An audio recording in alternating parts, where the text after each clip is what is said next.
Hello and welcome to your in-depth weekly horoscope for week commencing the 5th of September. This is for the Sun or the Ascendant. I'm going to give you the major themes to look out for. Please stay with me. I will then go through each of the 12 zodiac signs from Aries through to Pisces in forensic detail. This week on Monday, Venus, the planet of relating, arrives in the sign of Virgo, where the Sun is located. Now, of course, Virgo is very much about discrimination and organisation, and Venus technically is not at its best in this sign, known as being in 4. Perhaps the reason for this is maybe the precision of the sign of Virgo can make Venus a little bit more inclined to look out for perfection. And of course, perfection rarely exists in the relationship realm. But what we can do over the time that Venus is in Virgo is try to find practical ways to collaborate and cooperate around relationships of all kinds in a better way. And certainly in terms of the domestic realm, if you do live with someone, whether it's a flatmate with your folks or a romantic partner, a little bit more give and take and sacrifice and thoughtfulness can do wonders for everybody's morale. Now this week also sees Mars and Mercury and Jupiter continuing their sparkling alliance, which was triggered last week. Mars, of course, in the very bubbly and effervescent sign of Gemini, and Mercury is the ruler of that sign and currently located in the other air sign of Libra, very much to do with relating and listening.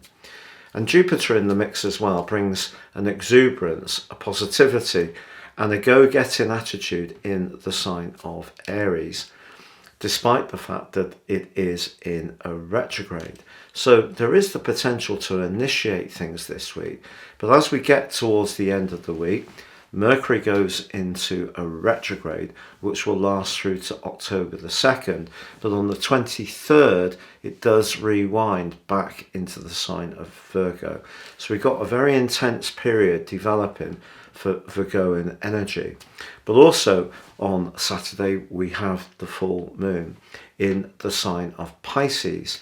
This is where the Sun and the moon are directly opposite one another, because the Sun's very much about how we initiate, our drive, our more masculine approach to situations, and the moon's very much more to do with empathy and receptiveness and nurture and security.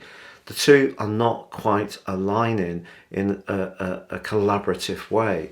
So one of the things we can all do over the next couple of weeks is not get so caught up on the small picture, Virgo, and getting the details right, that we forget to bring in that more spiritual, psychological and more emotional domains that come from the sign of Pisces.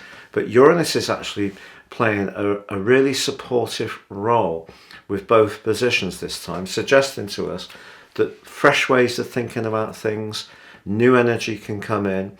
It is the case that Uranus is being challenged more by Saturn again, and they're only 1 degree apart, and between the 2nd and the 12th of October, that tightens up to nearly, very nearly, an exact right angle at 90 degrees.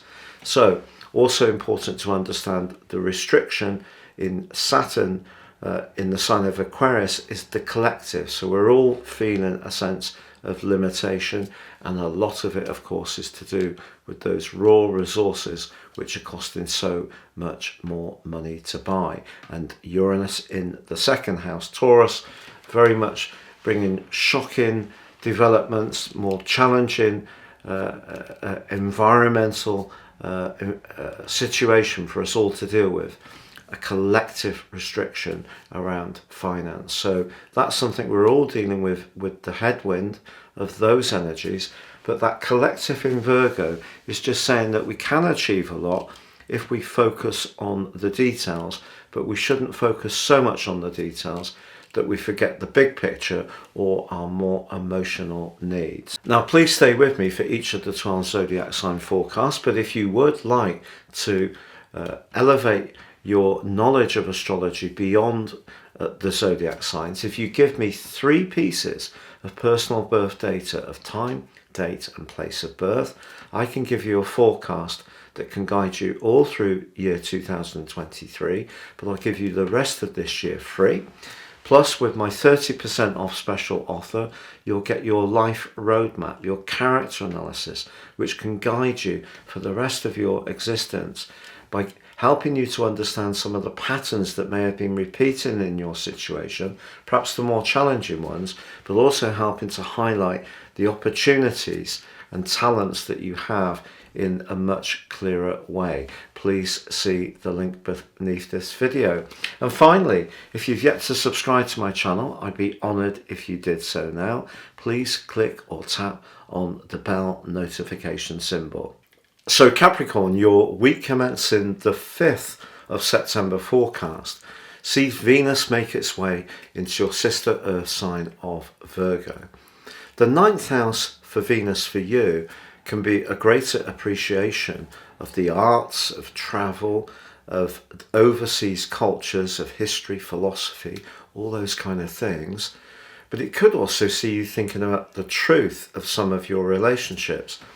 The full moon, which occurs on Saturday, may see a lot of discussion or thinking about all sorts of strands over the following 2 weeks. It may even be about your work, because with Mercury going retrograde also on Saturday, yet forging a brilliant link with Mars and Jupiter earlier in the week, you could also think about retraining or learning some new skills, which the 9th house can be very much linked to. So a lot of energy pulsating around your situation, but there could be a sense of restriction around your finances.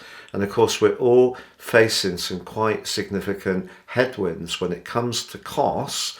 But I think Saturn being locked into a very tight right angle with Uranus again can just bring the reality of any economies that you have to make really home, just at the point when you may want to be a little bit more adventurous. Now, if you can afford to do that and your situation isn't too limited, then the more difficult energies of Saturn squaring Uranus may not be quite as manifest in your particular situation.